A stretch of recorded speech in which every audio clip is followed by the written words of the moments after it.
Gaming mice are a complicated topic, and I should know that. I've reviewed these things for a little bit now, and I've had a lot of them over my lifetime, and there's a lot of factors that come into play when you're trying to review these things. A few of them are what weight it is, what shape it is, how durable is it, and just overall quality, and now that weight factor is becoming a big part in the industry. Now, ultralight mice are not new, obviously. They have been around forever. You could get light mice, but they're more mainstream now because of competitive players starting to get that more competitive advantage with the lighter mouse, which depends on the player, obviously, and preference, but they've become mainstream, and it's not a very clear reason why yet. Why are we talking about this today?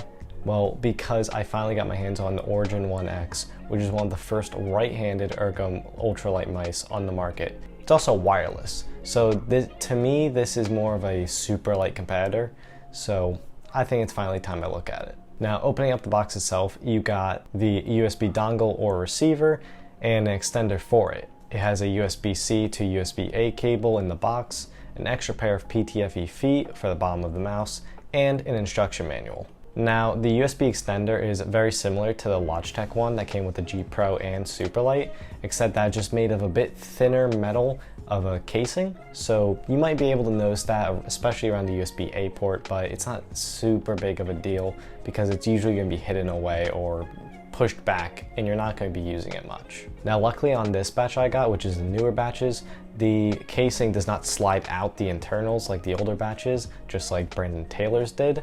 Super sorry for him, but this means that they're pretty well fit and they won't slide out or break easily from my experience so far. It's only been a week, so you know, it's not bad. They have not worn down at all. Overall, the extender is well built and a nice addition in the box. Now, the USB receiver itself is pretty plain. It's kind of like you bought a Five Below mouse or dollar store mouse and it came with a little metal receiver, but again, this doesn't matter. It's going to be hidden away and you won't notice it. Just make sure you don't lose it because you can't store this inside the mouse, which does suck. The mouse itself is shaped with the right hand in mind in more of an ERGO shape, but you can also get it in a color black and white, which doesn't really matter to me. I chose white because it matches my setup more, but you have the option there. Now, the shape does remind me of the old IntelliMouse from Microsoft back in the day, but it's not wired, but it also is a bit different, but overall it's kind of the same shape, so if you like that, it kind of does fit, but again, we'll get into more about that later. Now, the buttons are Kale GM8s, which I've never used before, but they have a very nice click and tactile feeling to them.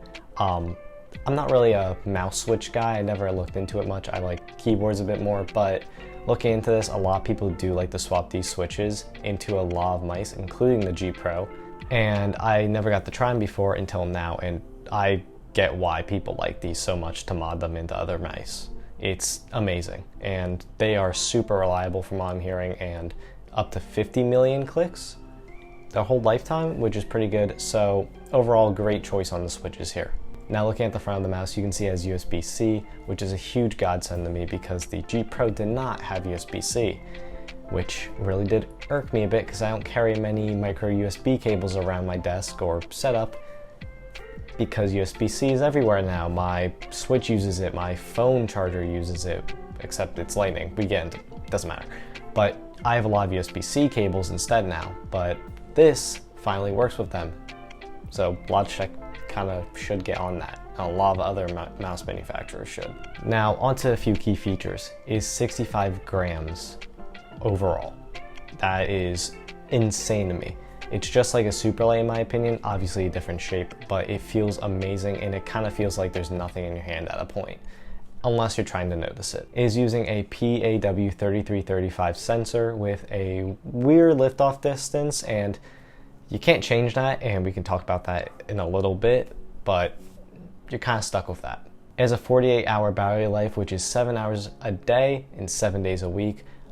I'd say this is pretty accurate. This is how long I usually spend my computer often, but it's kind of hard to tell when you need to charge it because you have to flip it over and see the blinking red dot. This mouse has Assassin Glide skates on the bottom, which are PTFE, and They're good. They're not as good as Esport Tiger ice skates or anything like that, like I use on my G Pro, but they're still nice in the box, and you get an extra pair of them just in case yours wear down or have a slight problem in them.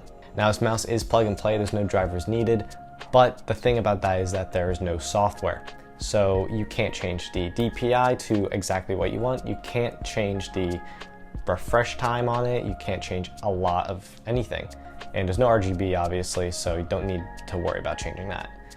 Bad thing about no software is that there's no customization, and you can't tell what percentage battery is left. So you're just going off the LEDs on the bottom of the mouse, which has never really been good in my opinion. I've always hated that experience, but that's up to personal preference. It would be nice if there was a software for this mouse coming out soon. Since their newest mouse, the Katana, is wired and has a software out right now, so hopefully they're working on something for the Origin 1X. Now, this mouse does have like an older Zowie type coating kind of thing on the shell, which I don't really like it because my hands slip off pretty quickly on it, so I put grip tape that they also sell with this mouse on it. So it's more personal preference if you like that type of coating. If you've owned an older Zowie mouse before, you should know what it's like, but to me, I don't like it. It's just up to you. Now, one slight annoyance I found on this was that the right click button is slightly over the edge on the casing, which you don't really notice it once you put grip tape on, even the thinnest grip tape.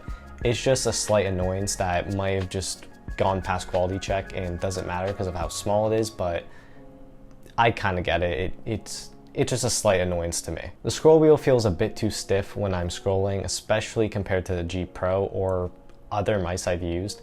I wish it wasn't as stiff. It might take time to just break in, but it just doesn't feel as smooth as a G Pro, and I don't know what could be causing it. It's something that might be with the mouse band, but I don't know. The no software aspect really hits home to me. I don't like that there's no software, so it's kind of annoying to tell when I need to charge it because I just have to flip the mouse over and it could die mid-gaming session without me even knowing. I do think the price is exactly right. It's $80 on AddiceInc.com, which is who sent this to me, by the way. Thank you guys for sending it out. It being $80 is a pretty good price range in my opinion, especially for it being a wireless USB-C ultralight mouse. Overall, I do love this mouse and it is a great option compared to the Superlight, especially on a budget.